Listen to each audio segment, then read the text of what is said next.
আসসালামু আলাইকুম দর্শক, আপনাদেরকে বলেছি যে আজকের দিনটা খুব গুরুত্বপূর্ণ, বিশেষ করে রাতের বেলা যে বাংলাদেশের প্রধান দুটি রাজনৈতিক দল বিএনপি এবং জামাতের সাথে এই বৈঠকে আসলে কি কমিটমেন্ট করবেন প্রধান উপদেষ্টা ডক্টর মোহাম্মদ ইউনূস, সেই বিষয়টি আলোচনার জন্য আজকে যে একনেকের বৈঠক ছিল, জাতীয় অর্থনৈতিক পরিষদের নির্বাহী কমিটি একনেক, সেই বৈঠকের পর উপদেষ্টাদের সঙ্গে আলাদাভাবে বসেছেন এবং ধারণা করা হচ্ছে উপদেষ্টাদের কাছ থেকে পরামর্শ নেবেন এবং ডক্টর মোহাম্মদ ইউনূস কি ভাবছেন সেগুলো নিয়েই, সেই ভাবনাগুলো নিয়ে সিদ্ধান্ত নিয়ে তিনি রাজনৈতিক দলের কাছে যাবেন এবং উপদেষ্টাদের যেই মতামতগুলো সেইটা এক্সপ্রেস করবেন তিনি। পরিস্থিতি এখন যা, সেটা ডক্টর মোহাম্মদ ইউনূসকে তার অবস্থান থেকে পিছিয়ে আসতে হবে।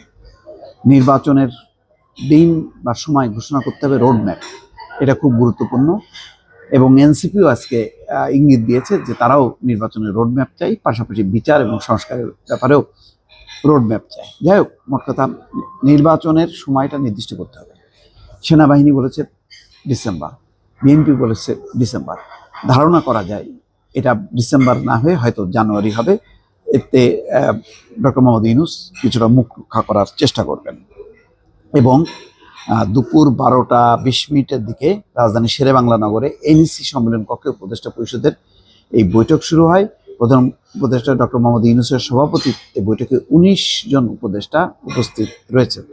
এর আগে এনইসি সম্মেলন কক্ষে বেলা 11টায় জাতীয় অর্থনৈতিক পরিষদের নির্বাহী কমিটির অর্থাৎ একনেকের সভা শুরু হয়। দুপুর 12:15 দিকে একনেক শেষ হয়। বৈঠকে 10টি প্রকল্প অনুমোদন দেওয়া হয়, কিন্তু তারপরই বৈঠক শেষে একে একে মন্ত্রী পরিষদ সচিব, অন্যান্য সচিবরা বের হয়ে যায় এবং তারপরেই শুরু হয় উপদেষ্টাদেরকে নিয়ে আলাদা বিশেষ বৈঠক। এবং বোঝাই যাচ্ছে যে এখন যে পরিস্থিতি, যেখানে বিএনপি সরাসরি বলেছে যে তারা যদি নির্বাচনের রোডম্যাপ ঘোষণা করা না হয় তাহলে তারা সরকারকে অসহযোগিতা করবে। আর নির্বাচনের ব্যাপারে ডিসেম্বরের কথা বলেছে সেনাপ্রধান, বলেছে যে বন্দর এবং করিডোর সহ বাকি গুরুত্বপূর্ণ বিষয়গুলোর সিদ্ধান্ত নির্বাচিত সরকার নেবে। এবং জামাত ইসলামও এই ব্যাপারে একই কথা বলেছে। এবং জামাত ইসলাম আজকে গুরুত্বপূর্ণভাবে আলাদাভাবে বলেছে যে সেনাবাহিনীকে নিয়ে যাতে কোনো রকম অপপ্রচার চালানো না হয়, যেটা দেশে বিদেশে চলছে, সেটা সেনাবাহিনীর ভাবমূর্তি ক্ষুণ্ণ হবে, এতে দেশের জাতীয় নিরাপত্তার মুখে হচ্ছে।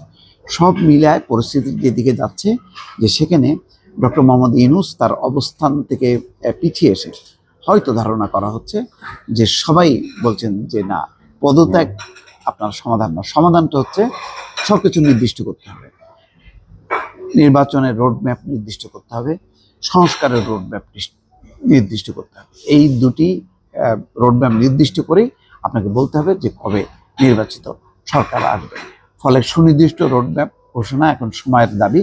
এবং যতদূর ধারণা করা হচ্ছে, যদি ডক্টর মোহাম্মদ ইউনূস কথা না শুনতে চান, বেঁকে বসেন, তাহলে অন্তত 5 থেকে 6 জন উপদেষ্টা তারা রিজাইন করবেন, তারা এই সরকারের সঙ্গে থাকবেন না।